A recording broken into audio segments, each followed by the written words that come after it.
How to leave a community on X. Hello everyone, welcome to today's video. In this tutorial, you'll be learning how you can leave a community on X. So let's go. The first step is to log in into your X account, just like I've done here. Then move to the bottom part of the screen and tap on the community icon. By tapping on the community icon on the communities page, you'll see two tabs by the top part of the screen, which includes home and explore. To click on home to be taken to the page where you would see the communities that you have joined. For me, I have not joined any community. These are just community I was asked to explore.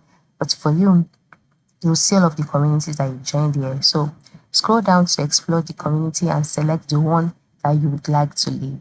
Once you found the one that you'd like to leave, tap on the three dots by the top right corner of the community. Then you'll see different options. Tap leave community, confirm your choice, and you will be removed from the community.